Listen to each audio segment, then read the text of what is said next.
February 14, 1965, around 3:45 p.m. at Pomona Raceway. Ronnie Sox launches his altered wheelbase 1965 Plymouth A990 Hemi Belvedere. Axles moved forward, body acid-dipped, 426 race Hemi screaming, and storms to a jaw-dropping 10.50 at 130 plus mph, crushing the field at the NHRA Winter Nationals. The crowd goes wild. These factory monsters are unbeatable. But here's the chilling shock. Months later, NHRA rewrote the rules to kill the class, effectively banning these A990 beasts. Then, for decades, official history barely mentioned them, like they never existed. Wiped out. Viewer, feel the betrayal. The fastest factory door slammers ever built, fathers of the funny car, erased because they scared the establishment too much.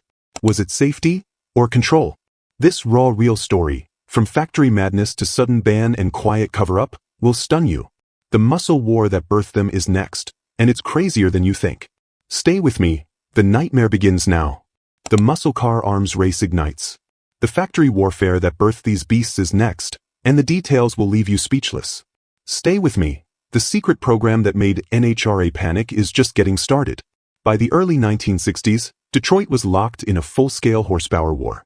Chevrolet, Ford, Pontiac, and Chrysler battled for supremacy on the streets and strips, pouring millions into high-performance parts to win NASCAR, drag racing, and showroom sales. The turning point came in 1964 when Chrysler quietly introduced the 426 cubic inch race Hemi, a hemispherical head V8 producing over 500 horsepower in race tune, far surpassing anything else. Installed in lightweight Plymouth Belvederes and Dodge Coronets, these Hemi cars dominated NHRA superstock, running high 11-second quarter miles straight from dealerships. But Chrysler wanted more. Engineers like Tom Hoover and the Ramchargers realized traction was the real bottleneck. Heavy engines up front limited weight transfer. The solution was radical. Move the front axle forward 10 inches and the rear axle back 4 inches, shifting weight to the rear for better launches. Bodies were acid-dipped to remove metal and cut pounds. Fenders flared for bigger tires, hood scooped. This altered wheelbase design turned ordinary-looking sedans into launch monsters. In late 1964, Chrysler approved a secret factory program, the A990 package. Only 102 cars were built for 1965, mostly Plymouth Belvederes, some Dodge Coronets, all race-ready from the assembly line. Priced around $5,000 with the mandatory Hemi, they featured magnesium crossrams, lightweight seats, deleted heaters, and stripped interiors. Delivered to top racers like Ronnie Sox and Buddy Martin, Dick Landy, Golden Commandos, and Ramchargers. The debut was devastating.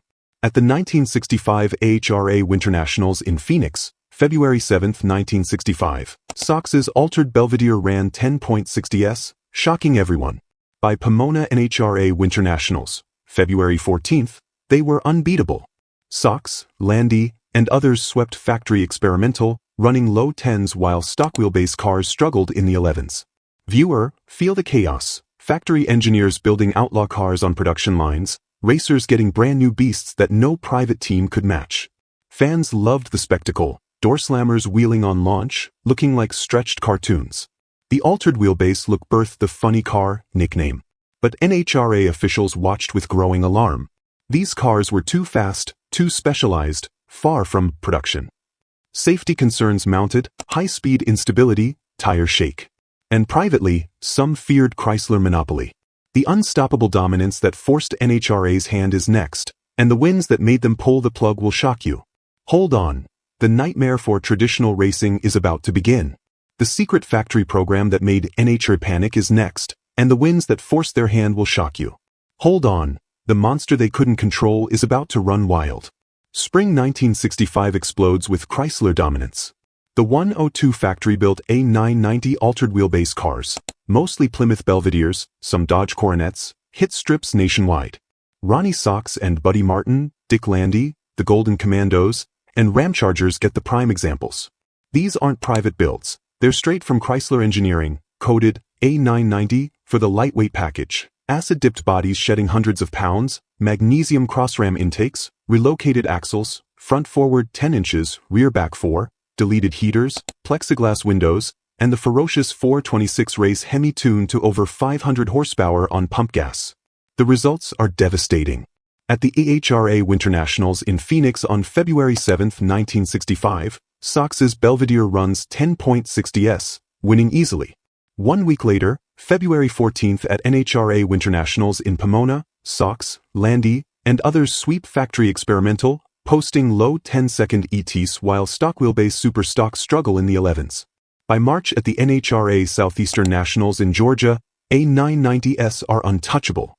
Sox sets records repeatedly, 10.30s by midseason as tuning improves. Fans pack the stands for the spectacle. These funny-looking cars, stretched wheelbase, nose-high stance, wheeling on launch, front tires pawing air, roaring past everything. The altered look births the funny car, nickname that sticks forever. Match races draw huge crowds. Sox versus Landy exhibitions become must-see events.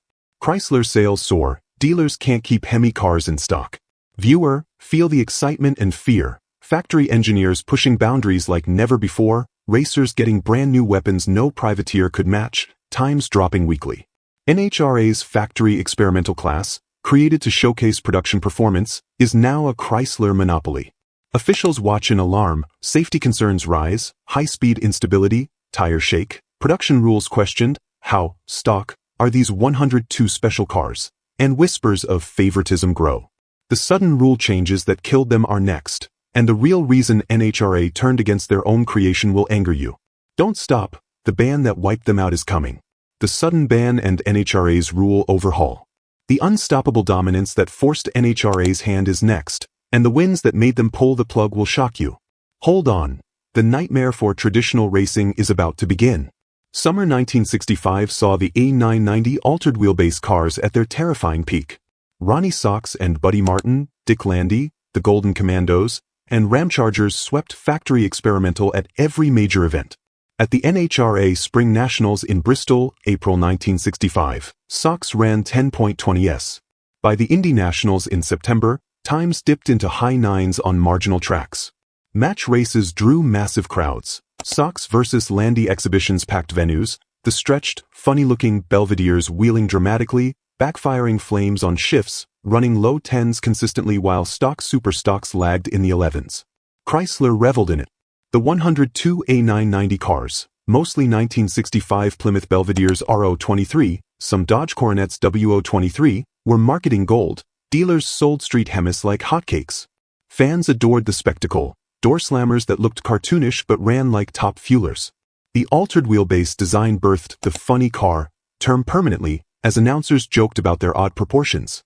But NHRA officials grew increasingly alarmed.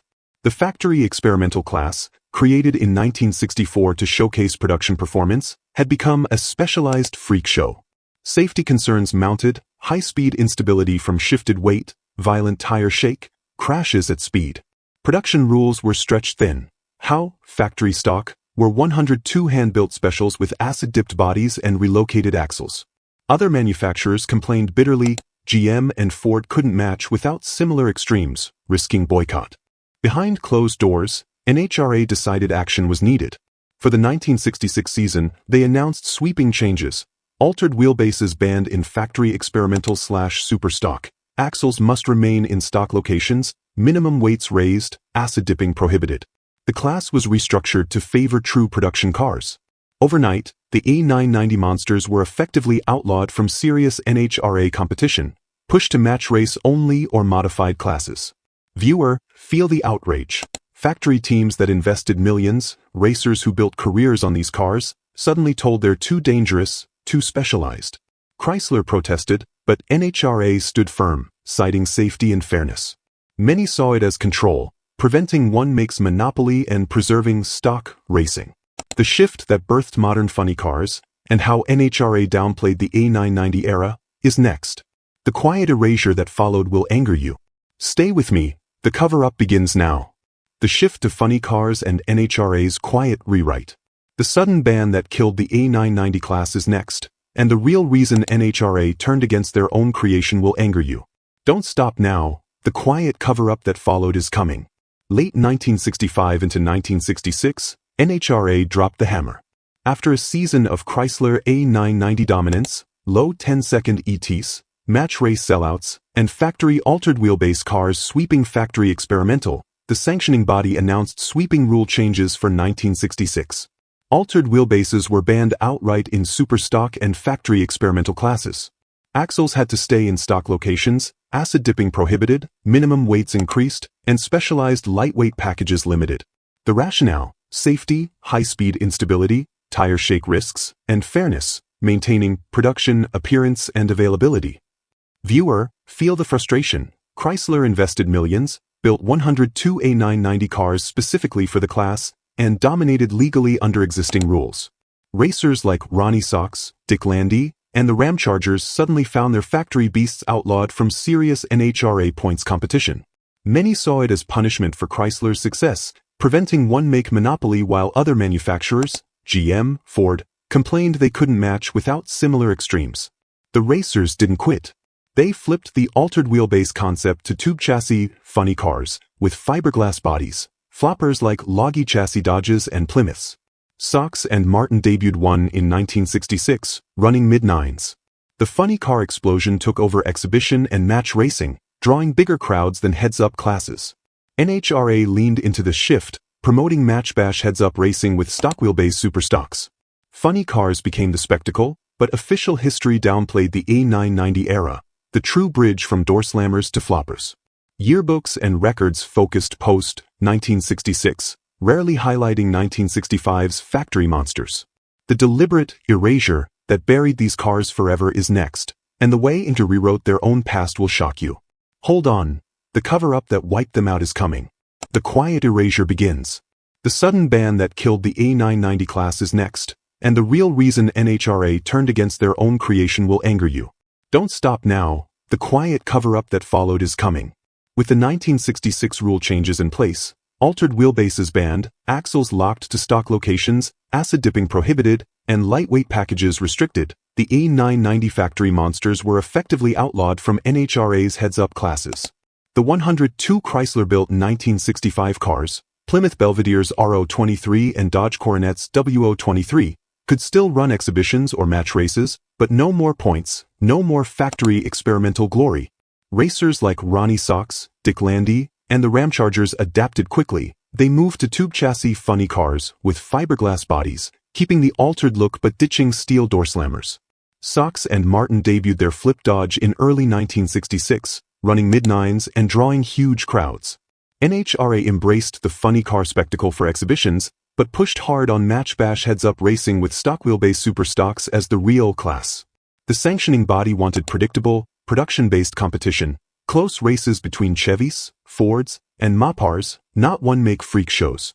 Funny cars became the sideshow, while official points events focused on traditional cars.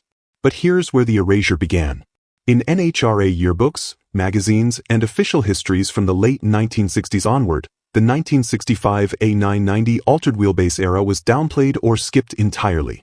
Records emphasized pre-1965 superstock and post-1966 funny car development, as if the factory altered wheelbase bridge never happened. Interviews with officials rarely mentioned the A990 cars by name, calling them experimental or transitional. Chrysler preserved some, but NHRA's narrative rewrote the timeline to favor pure stock racing. Viewer, feel the injustice. The cars that sparked the funny car revolution ran the fastest factory times ever and thrilled fans like nothing before, quietly buried because they didn't fit the vision. Was it embarrassment over creating then killing a class? Or deliberate control to prevent future manufacturer extremes? The full, pretend it never existed, campaign, and how these cars survived underground, is next. The hidden legacy that NHRA couldn't erase will surprise you. Stay with me, the fight to remember them is coming. NHRA's deliberate erasure from history. The quiet rewrite that buried the A990 era is next, and the way NHRA pretended these cars never existed will anger you. Hold on, the deliberate cover-up that wiped them out is coming. After the 1966 rule changes effectively banned altered wheelbase factory cars from heads-up competition, NHRA didn't just move on, they quietly rewrote the story. The 1965 A990 Plymouth Belvederes and Dodge Coronets, the 102 factory-built monsters with moved axles, acid-dip bodies, and race Hemis that ran low tens and sparked the funny car look, were pushed to the margins.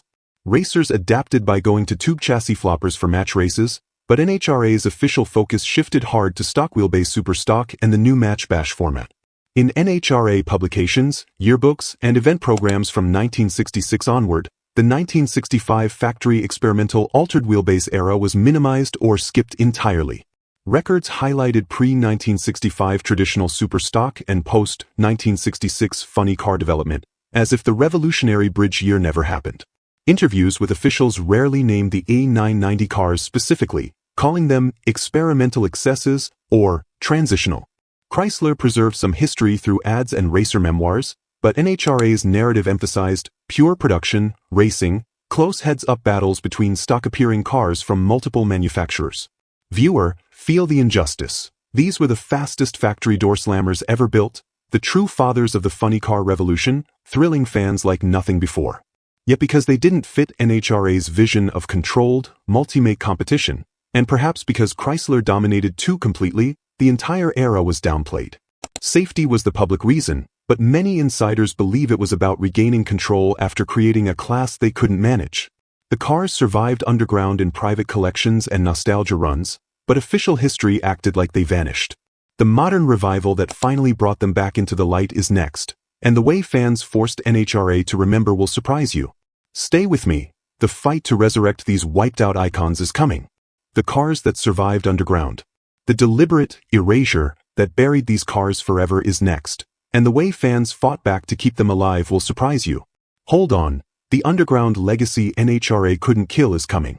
After NHRA's 1966 rule changes effectively banned altered wheelbase factory cars from heads-up competition, the 102 A990 Hemi machines didn't vanish, they went underground. Racers like Ronnie Sox, Landy, and the Ramchargers couldn't run them in points events anymore, so they flipped to tube chassis funny cars for match races and exhibitions. But many A990s were preserved by their original owners or sold privately. Chrysler kept a few for historical purposes. Teams stored theirs in barns, shops, or trailers, waiting for a day when the rules might change or nostalgia racing emerge. Through the 1970s and 1980s, these cars lived in the shadows. Some were street-driven, barely legal with deleted heaters and lightweight bodies. Others match-raced occasionally under loose rules. Private collectors quietly bought survivors. Today, known examples number around 50 to 60, with originals fetching millions. Restoration specialists like Roger Gibson and Ray Barton became guardians, sourcing rare magnesium parts and acid-dipped panels to bring them back. Viewer, feel the quiet defiance. While NHRA history books skipped 1965's factory monsters, focusing on pure, super stock and post-1966 funny cars, enthusiasts never forgot. Bootleg videos, old hot rod magazines, and racer stories kept the flame alive. The A990s were the true bridge, the last factory door slammers that directly birthed the flopper era. But NHRA couldn't bury them forever. The modern nostalgia revival that forced officials to acknowledge them is next, and the way these wiped-out cars roared back will give you chills. Stay with me, the resurrection is coming. The underground legacy that kept them alive is next, and the way fans forced NHRA to remember will surprise you. Hold on, the resurrection of the wiped-out cars is coming. For decades after the 1966 ban, the A990 altered wheelbase factory cars lived in the shadows. While NHRA history books and official records focused on pure, superstock and the tube chassis funny car era, enthusiasts never forgot. Private collectors quietly preserved survivors, around 50 to 60 known today from the original 102 built, mostly 1965 Plymouth Belvedere's RO23, some Dodge Coronets WO23. Barn finds surfaced occasionally, acid-dipped bodies, magnesium crossrams, relocated axles still intact. Restoration experts like Ray Barton and Roger Gibson hunted rare parts, bringing them back to 1965 spec. The nostalgia drag racing boom in the 1990s and 2000s changed everything.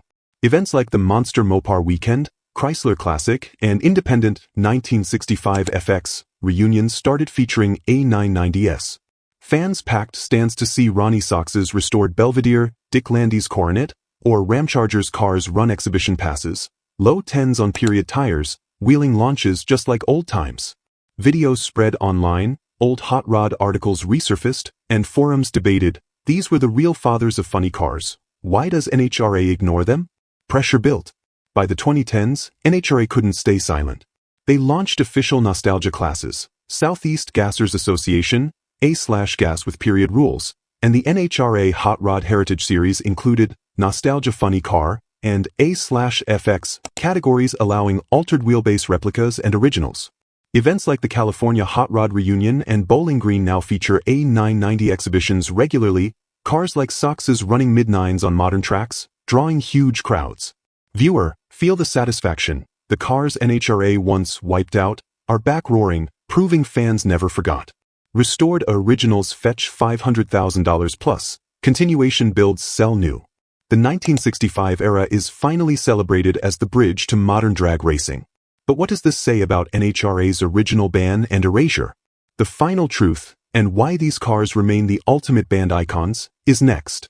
Stay with me. The legacy that outlived the cover-up will move you. The modern revival that forced NHRA to acknowledge them is next, and the way these wiped-out cars came roaring back will give you chills. Hold on. The legacy that outlived the cover-up is coming. For decades, the 1965 A990 altered wheelbase factory cars were ghosts, banned by 1966 rules, downplayed in NHRA history, existing only in private collections and faded memories. Around 50 to 60 originals survive today from the 102 built, mostly Plymouth Belvedere's RO23, some Dodge Coronets WO23, hidden in barns or restored quietly by enthusiasts. Values soared into seven figures for authentic examples. The nostalgia drag racing explosion in the 1990s and 2000s changed everything. Independent events like Monster Mopar Weekend and Chrysler Classic began featuring A990 exhibitions. Restored cars, Ronnie Sox's Belvedere, Dick Landy's Coronet, Ramcharger's machines, ran passes again, wheeling launches and low tens on period tires drawing massive crowds. YouTube clips spread, forums debated. These are the real fathers of funny cars, NHRA can't bury them forever. Pressure mounted. By the 2010s, NHRA launched official heritage series, Hot Rod Heritage Racing with Nostalgia Funny Car and A/FX classes allowing altered wheelbase replicas and originals. Events like the California Hot Rod Reunion, Bowling Green, and March Meet now showcase A990s regularly, running mid-nines on modern tracks, flames shooting from headers, fans cheering like 1965. Viewer, feel the triumph. The cars NHRA once wiped out are back, proving you can't erase history when passion keeps it alive. Continuation builds sell new, originals fetch millions. The 1965 era is finally celebrated as the revolutionary bridge. But what does this say about the original ban? Safety was the excuse, but many believe it was control, stopping Chrysler's monopoly and manufacturer extremes. NHRA learned, fans decide what matters. These banned beasts refused to die. They sparked funny cars, thrilled generations, and outlasted the cover-up. Wiped out? Never. They're immortal. What banned car should we expose next? Comment, wiped out, if this story hit hard. Subscribe, more erased legends coming. Thanks for watching. These monsters still roar.